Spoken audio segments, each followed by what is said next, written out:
Hello, everyone. Welcome to my channel. This is a story about a young man searching for answers in a world full of noise. It's a journey into the forest, a meeting with a mysterious old man, and a discovery of the one piece of advice that can change the direction of a life forever.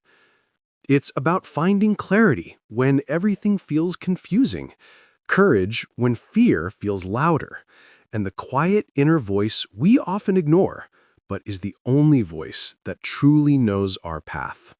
The sun was not yet fully awake when the small town of Linton began to stir, and in that soft, bluish hour where the world looked like it was painted in watercolor, a young man named Aaron walked slowly down the old gravel road leading to the edge of the forest, wondering why life felt heavier than it should for someone his age, wondering why every choice he made seemed to come with confusion, fear, or doubt, and wondering if he would ever discover the one piece of advice that could guide him out of the fog he felt trapped in.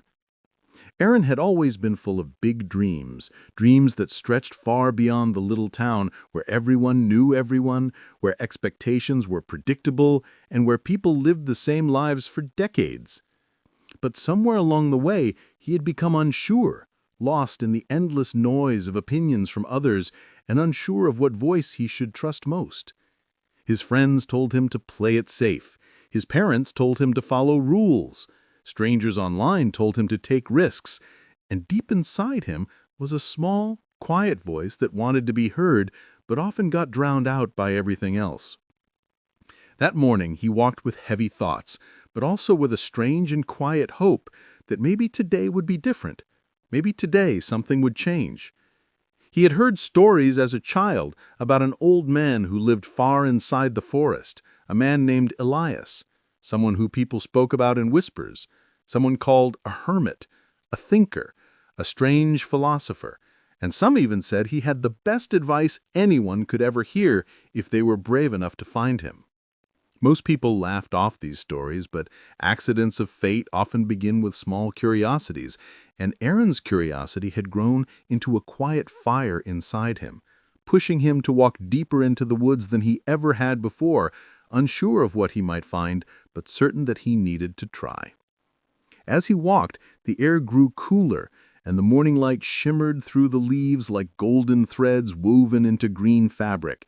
The forest seemed alive, not just with birds or wind, but with something ancient and watchful, something that felt like it had been waiting for someone to ask the right question. Aaron kept moving forward, guided only by instinct and hope, until after a long while he saw a faint trail marked by stones that looked too neatly placed to be natural. He followed them, step by step, until he came to a clearing where an old wooden cabin stood, small, crooked, but warm in its appearance, as though it welcomed travelers who carried heavy hearts. Smoke rose from a chimney, curling like a soft whisper into the sky. And before Aaron could decide whether to knock or leave, the door creaked open slowly. Standing in the doorway was an elderly man with silver hair that fell to his shoulders, eyes that glowed with kindness and a deep understanding, and a voice that sounded both gentle and powerful when he said, "You've been looking for something, haven't you?" Aaron nodded, feeling small, surprised, and strangely emotional. He was not used to people understanding him without explanation. The old man stepped aside and gestured for him to enter, and as Aaron walked in, he felt as though he had stepped into a different world. The cabin was filled with books, maps, hand-carved wooden figures, and warm light from a fire that crackled softly. Elias motioned for Aaron to sit, and then he simply waited. It was the kind of silence that felt safe, the kind of silence that allowed thoughts to rise freely without judgment. Finally, Aaron spoke. He told Elias everything, his confusion, his doubts, his fear of failing, his fear of choosing wrong, and his fear that he would waste his life if he didn't find the right direction soon. He spoke with a trembling voice, but the more he talked, the lighter he felt, as though each word lifted a stone from inside him. Elias listened quietly, never interrupting, never rushing, and when Aaron finally finished, breathing deeply like he had just run a long race, Elias leaned forward, rested his hands gently on his knees, and said, "You came looking for the best advice, didn't you?" Aaron nodded again. Elias smiled, a small, wise smile that hinted he already knew the weight of what he was about to say. He took a deep breath and then spoke in a clear, steady voice. "The best advice is not a rule, not a command, not even a secret. The best advice is this: listen carefully to the quiet voice inside you and learn to trust it more than the noise around you."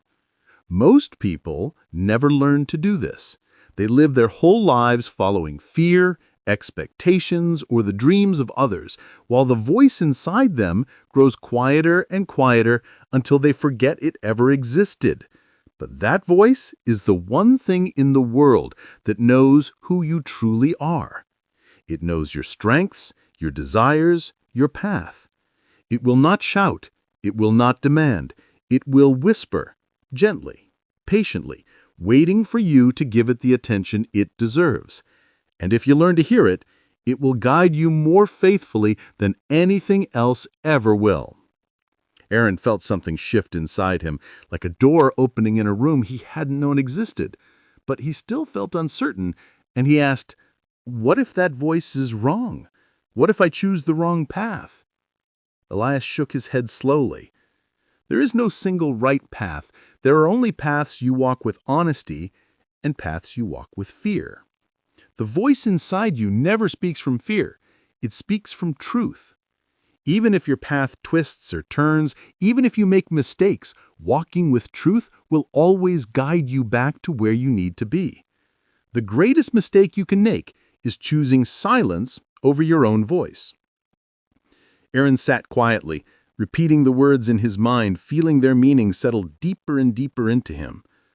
Elias continued, "Life will offer you thousands of opinions, thousands of expectations, and thousands of pressures. People will tell you who you should be, what you should want, how you should live. But none of them carry your heart. None of them wake up in your body, breathe your breath, or see the world through your eyes. You are the only one who will live your life, and so you must be the one to shape it. Listen to advice, but do not become a prisoner to it. Listen to people, but do not lose yourself in their voices. Listen to the world, but do not forget that the world inside you matters just as much." Aaron felt warmth spreading through him, like sunlight reaching a place that had been cold for too long. Elias stood and walked to a small shelf, taking down a wooden box carved with delicate patterns. He handed it to Aaron. Inside was a small, simple compass with an arrow that shimmered faintly like it held a small spark of light. Elias said, "This is not a magic object. It will not show you the future. It will not give you answers. It is simply a reminder. Every time you feel lost, hold this. Remember the voice inside you. Remember that you have the strength to choose your direction. The compass does not point north. It points to whatever direction is most honest in your heart at that moment. It will glow only when you are listening to yourself." Aaron looked at the compass, amazed. The arrow was pointing gently to the left, but as soon as he felt doubt rise in him, the glow faded. When he breathed deeply and thought of what he truly wanted, the glow brightened again. Elias smiled. "This is not a tool to rely on. It is a tool to remind you of the one thing that will always guide you, your own truth." The hours passed as Aaron and Elias spoke about dreams, fear, choices, courage, and the strange and unpredictable paths of life. Elias shared stories of people who ignored their inner voice and spent years chasing something that never felt right, and also stories of people who trusted themselves even when the world doubted them, and how that trust shaped extraordinary lives.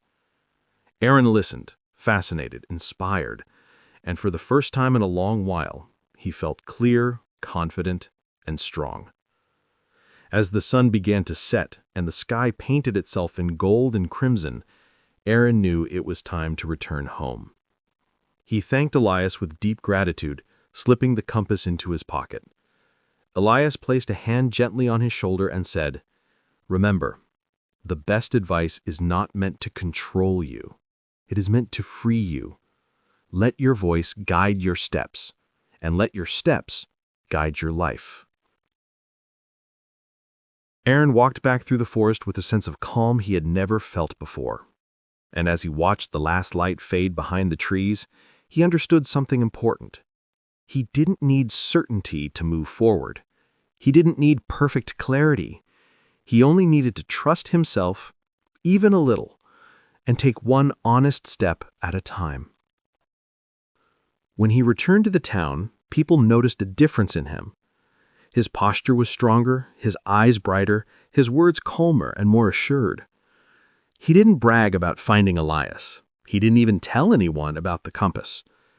He simply began making choices that felt true to him, choices that made others curious but also inspired, choices that led him to opportunities he never thought he could pursue.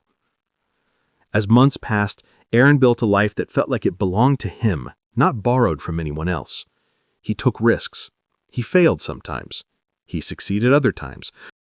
But through it all, he remained connected to that quiet voice inside him.